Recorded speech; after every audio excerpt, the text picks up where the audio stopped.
Hello Internet, it is us, your free-range nerds, Max and Sam. This week we're switching it up. Yeah, different seats. Different seats. Exciting.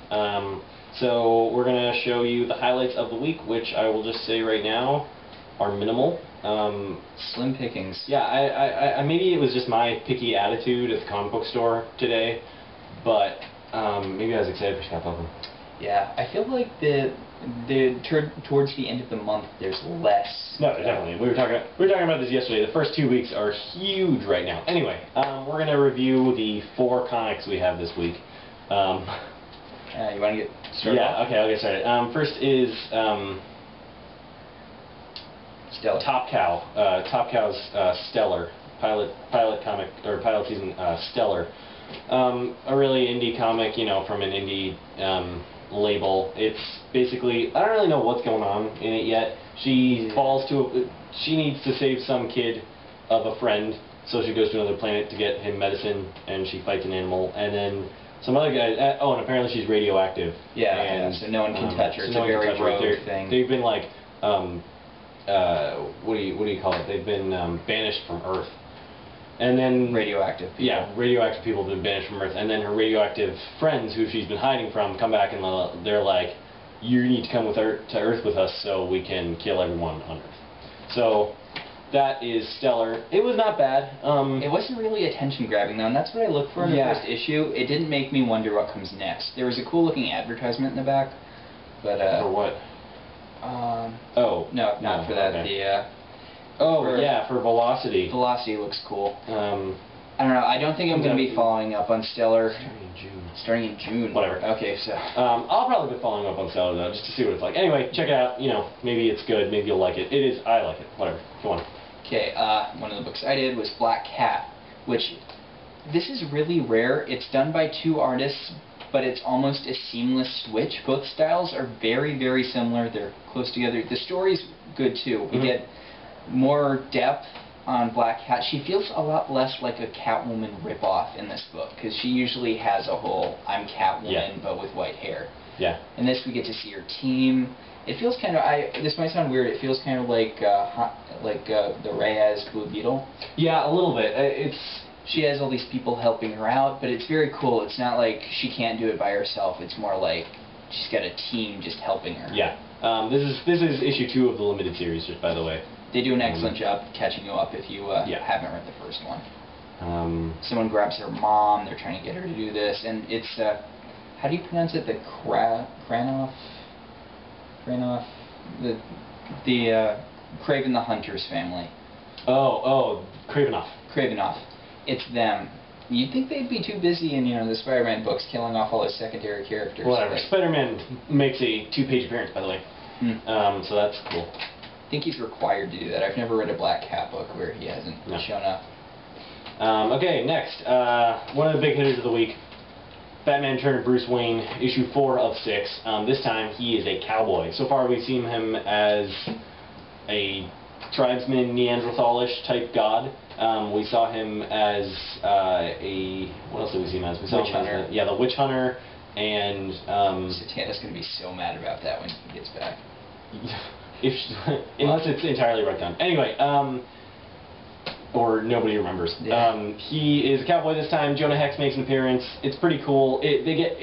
Basically, they're working towards Batman being Batman again, is what they're doing. I mean, this whole time, it seems he's lost his memory. He doesn't really know what's going on. He's jumping through time. He's going forward in time. He's getting closer and closer to what's going on in the real world, like, now. So yeah, it's pretty good. You should definitely check it out, because it's a big thing in the DC universe. After this, we were just talking about this earlier today, once Bruce Wayne inevitably comes back, status quo shakeup. Yeah, Dick Grayson isn't going to be Batman anymore, and Damian Wayne, and Batman's not going to want Damian Wayne as his sidekick, because father and son fight. Yeah, that too. I mean, so yeah, we'll see what happens. Read this because it's big in the DC universe. See, this is kind of interesting. We've got a kind of polar opposite thing going on here, where it's very clear what's going on, but it's not attention grabbing. This is confusing as all get out, but you want to read more. So kind of interesting. It is really confusing. Dynamic there. Okay, and last, Ultimate Mystery, which this is not a great cover. No. There we go. This is not a great cover, but the inside art is so good. The inside story is, it's amazing. It's like it's doing a total head turn from Ultimatum. Well, I mean, that's what the entire Ultimate Universe has been like. And this is the second 3-part story, or maybe more than 3, but usually it's a 3-part story. This is the second 3-part story, 4-part story, sorry, after Ultimate Enemy in the Ultimate Universe. It's the first, you know, big Marvel team-up of the new Ultimate Universe, so... They're doing cool things with Ben Grimm. They're doing... great things. Yeah. They're not making Bobby fat anymore, which I'm personally enjoying. That's good.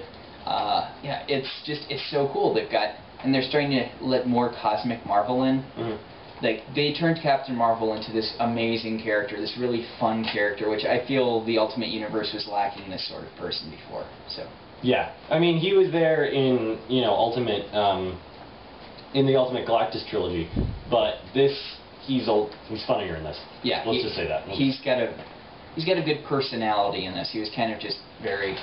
Yeah. Yeah, so that's all the comics we have this week. It's sad, isn't it? But there you go. Again, maybe it was just me being picky or whatever, but that's pretty much it. You know, just continuing with the whole thing, if you haven't read Scott Pilgrim yet, you should go to your local library or bookstore and sit there for hours and read the entire 6 books, because it's awesome. It's a good read. It's a real page turner. You'll get through it faster than you think. Yes. Well, you read really fast. That's true. But. Anyway, news that I heard, you know, news that we heard about recently that I'm really excited about. Chloe Sullivan. They're putting Chloe Sullivan in the comics. Whether this will be as a continuous character or will just be in the Jimmy Olsen, you know, special that they're going to do, or a Jimmy Olsen side character rather. I don't know, but it's Chloe Sullivan in the comics, and Chloe Sullivan is the best part of Smallville, or was rather. So yeah, that's all my news. Yeah. Yeah, I think I'm running pretty short on this too. If you haven't checked out the double-page spread preview, we've got tons of kind of cool hints. They're what really are you talking about? The DC Universe double-page spread preview, you know, spoiler type thing at the end of pretty much everything right now.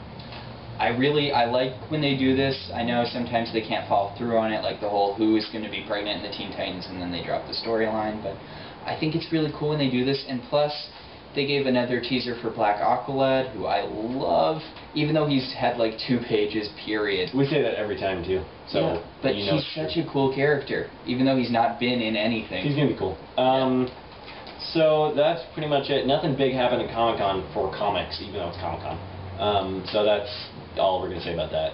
And I think that's it for comics this week. We're dragging it on longer than we should. But okay. Yeah, so thanks for watching. Yep. And we'll see you next week. Check out our other videos and our blog. Okay, bye.